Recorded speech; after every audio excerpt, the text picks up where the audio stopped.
Welcome back students, આપ સૌનું આપણી યુટ્યુબ ચેનલમાં હાર્દિક સ્વાગત છે। વિદ્યાર્થી મિત્રો, આપણે આ વિડીયોની અંદર ધોરણ 9 વિષય વિજ્ઞાન આવનારી તમારી જે દ્વિતીય પરીક્ષા છે એ દ્વિતીય પરીક્ષામાં તમારા માટે પ્રશ્નપત્ર કેવું રહેશે, કેટલા પાઠ પૂછાશે અને એ પાઠોમાંથી કેટલા માર્ક્સના પ્રશ્નો પૂછાશે, કેટલા માર્ક્સનું પૂછાશે, એના વિશેની સંપૂર્ણ માહિતી આપણે આ વિડીયોમાં આપવાના છીએ। એટલા માટે આ વિડીયોને અંત સુધી જોજો। વિડીયો જો તમને ગમે તો વિડીયોને લાઇક અને શેર જરૂર કરજો અને જો ચેનલ પર નવા હોય તો આપણી ચેનલને સબસ્ક્રાઈબ કરી બાજુના બેલ આઇકોનને પ્રેસ કરજો। તો શરૂઆત કરીએ। તો સૌપ્રથમ તમને અહીંયા માહિતી જે આપેલી છે કે પ્રશ્નના પ્રકાર પ્રમાણે ગુણભાર, એટલે કે તમારા કેવા પ્રકારના પ્રશ્નો હશે ને એનો ગુણ કેટલા હશે। તેમાં સૌપ્રથમ તમને હેતુલક્ષી 15 માર્ક્સના પૂછાશે અને વિકલ્પ સાથે પણ 15 અને કુલ ગુણ 15 રહેશે। એના પછી તમને ટૂંક જવાબી પ્રશ્નો, તો ટોટલ તમને 9 પૂછાશે, તમારે લખવાના રહેશે 6 અને એના માર્ક રહેશે 12।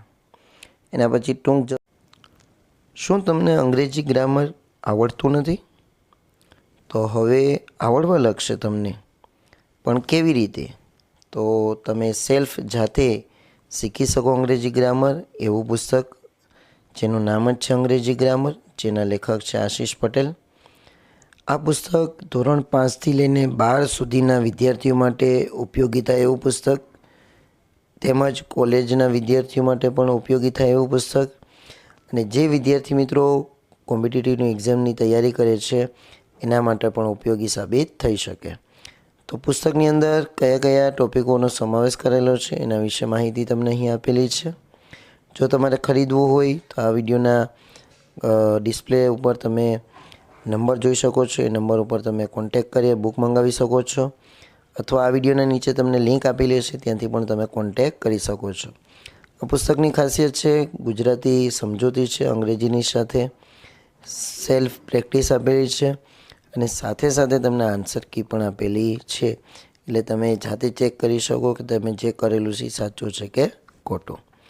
આશા રાખીશ આ બુક જરૂરથી ખરીદજો, ખૂબ જ ઉપયોગી થશે।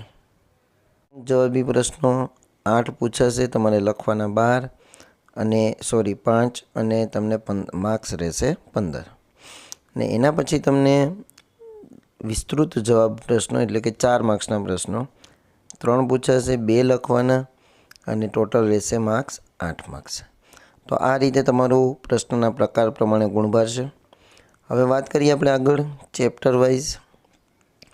તો આ છે તમારા દ્વિતીય પરીક્ષાનું સિલેબસ, કેટલા સિલેબસમાંથી એટલા પાઠમાંથી તમને પૂછાશે। તેમાં પહેલું ચેપ્ટર એમાંથી 3 માર્ક્સનું, બીજા ચેપ્ટરમાંથી 2 માર્ક્સનું, પાંચમા ચેપ્ટરમાંથી 3 માર્ક્સનું, ગતિ પાઠમાંથી 2 માર્ક્સનું, બળ તથા ગતિના નિયમ એમાંથી 2 માર્ક્સનું, અન્ય સ્ત્રોતોમાં સુધારણા એમાંથી 3 માર્ક્સ। ને તો આ જે ચેપ્ટર છે આ 2-3 માર્ક્સના એ તમારા પ્રથમ સત્રમાં પૂછાયેલા છે। તો હવે તમારે વધારે ફોકસ કયા ચેપ્ટર ઉપર કરવાનું રહેશે? તો કે આ 4 ચેપ્ટર, પરમાણુ અને અણુ, પરમાણુનું બંધારણ, પેશીઓ અને ગુરુત્વાકર્ષણ। તો આ 4 ચેપ્ટરના ટોટલ 35 માર્ક્સ થાય છે અને આ જે 6 ચેપ્ટર છે એના 15 માર્ક્સ થાય છે। તો 15 ને 35 કેટલા થઈ ગયા? 50 માર્ક્સ। એના પછી આપણે પ્રશ્નપત્રના માળખાની વાત કરીએ તો આપ સૌ જાણો છો એ પ્રમાણે જ પ્રથમ પરીક્ષાનું જે પ્રશ્નપત્ર હતું એ જ માળખા પ્રમાણે તમારી પ્રિલિમ્સ એક્ઝામ અથવા દ્વિતીય એક્ઝામ લેવાશે, જેમાં તમારો વિભાગ એ 15 માર્ક્સનો। હવે 15 માર્ક્સમાં શું પૂછાશે એના વિશે તમને અહીં માહિતી આપેલી છે।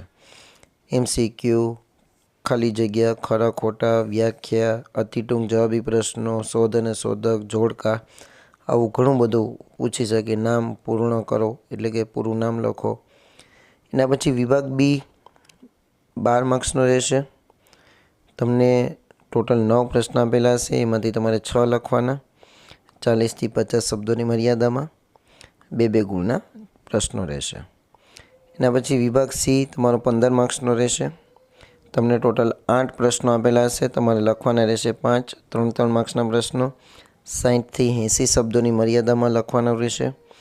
એના પછી વિભાગ ડી જે તમારો 8 માર્ક્સનો રહેશે. આ 8 માર્ક્સ તમારા ટોટલ એટલે કે 3 પ્રશ્નોમાંથી કોઈ પણ 2 પ્રશ્નો લખવાના 4-4 માર્ક્સના અને 90 થી 120 શબ્દોની મર્યાદા મારે લખવાનું રહેશે.